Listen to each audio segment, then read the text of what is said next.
ഇന്ന് ഞങ്ങളുടെ എച്ച്.എം ആയ സിന്ധു മിസ്സിൻ്റെ സർവീസിൽ 33 ഇയേഴ്സ് കംപ്ലീറ്റ് ചെയ്യുകയാണേ. അപ്പോൾ അതിന് മിസ്സിന് സർപ്രൈസ് കൊടുക്കണമെന്ന് ഞങ്ങൾ മുന്നേ തന്നെ പ്ലാൻ ചെയ്തിട്ടുണ്ടായിരുന്നു.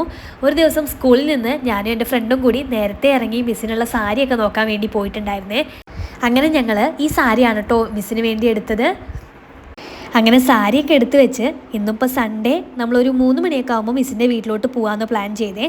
ഞാൻ ഇവിടുന്ന് പോകുമ്പോൾ തന്നെ ഒരു ബിരിയാണിയൊക്കെ കഴിച്ചാണ് പോയത്. മിസ്സിൻ്റെ വീടിൻ്റെ ഫ്രണ്ടിലെത്തിയപ്പോൾ മിസ്സിനെ നമുക്ക് വിളിക്കണമല്ലോ. അപ്പോൾ അതിന് വേണ്ടിയിട്ട് നേരത്തെ തന്നെ നമ്മളൊരു പ്ലാൻ ഇട്ടിട്ടുണ്ടായിരുന്നു. നമ്മൾ ആരെങ്കിലും കൊറിയർ മിസ്സിൻ്റെ വീട് സ്കൂളിൻ്റെ അടുത്താണ്, അപ്പോൾ മിസ് അത് വാങ്ങിച്ചു വെക്കാമെന്നൊക്കെ പറഞ്ഞിട്ടുണ്ടായിരുന്നേ. അങ്ങനെ പോയി മിസ് അത് വാങ്ങാൻ വേണ്ടി വന്ന് മിസ്സിനെ ഞങ്ങൾ സർപ്രൈസ് ചെയ്തിട്ടുണ്ടായിരുന്നേ. മിസ് പറഞ്ഞിരുന്നു മിസ്സിന് എവിടെയോ ഒരു തോന്നലുണ്ടായിരുന്നു, മിസ്സിനുള്ള എന്തെങ്കിലും കേക്കോ അങ്ങനെ എന്തെങ്കിലും ആയിരിക്കും, പക്ഷേ നിങ്ങളെല്ലാവരും വരുമെന്ന് വിചാരിച്ചില്ല എന്നൊക്കെ മിസ് പറയുന്നുണ്ടായിരുന്നേ. മിസ് എന്തായാലും ഒരുപാട് ഹാപ്പി ആയിട്ടോ. മിസ്സിന് പോച്ചമ്പള്ളി സിൽക്ക് സാരി ഭയങ്കര ഇഷ്ടമാണെന്ന് പറഞ്ഞിട്ടുണ്ടായിരുന്നേ. അപ്പം അങ്ങനെ അത് തപ്പിയാട്ടോ നമ്മൾ പോയത്. പക്ഷേ ഇത് വാങ്ങിച്ചു കൊണ്ടുപോയപ്പോൾ മിസ് പറയുന്നുണ്ടായിരുന്നു എന്തോ ബാട്ടിക്കോ അങ്ങനെ എന്തോ മെറ്റീരിയലാണെന്ന് തോന്നുന്നു എന്നൊക്കെ. പിന്നെ മിസ് ഉണ്ടാക്കിയ വൈനൊക്കെ ഞങ്ങൾക്ക് തന്നിട്ടുണ്ടായിരുന്നേ. അതൊക്കെ കുടിച്ച് കഴിഞ്ഞ് നേരെ മിസ് ആ സാരി എടുത്തുകൊണ്ട് വന്നേ. അപ്പോഴേക്കും അത് കഴിഞ്ഞ് നമ്മൾ നേരെ കേക്കൊക്കെ കട്ട് ചെയ്തു. നമ്മുടെ കൂടെ കുറച്ച് പേർക്ക് വരാൻ പറ്റിയിട്ടുണ്ടായിരുന്നില്ല കേട്ടോ, അപ്പോൾ അവരെയൊക്കെ നമ്മൾ മിസ് ചെയ്തു. പിന്നെ നമ്മുടെ കൂടെ വീഡിയോ എടുത്തു തരാനും ഫോട്ടോ എടുക്കാനും നമ്മുടെ ആ ഒരു ഹാപ്പിനെസ്സിൻ്റെ കൂടെ നിൽക്കാൻ വേണ്ടിയിട്ട് മിസ്സിൻ്റെ ഹസ്ബൻഡും കൂടി ഉണ്ടായിരുന്നേ.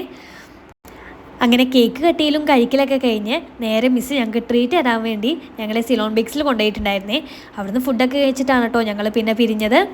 ഈ വീഡിയോ എഡിറ്റ് ചെയ്യുമ്പോൾ ഞാൻ ആലോചിക്കായിരുന്നു 33 വർഷങ്ങൾ എത്രങ്ങാനും ബാച്ചിലെ കുട്ടികളെ മിസ് കണ്ടിട്ടുണ്ടാവും അല്ലേ. അപ്പോൾ ഓക്കെ, ബൈ.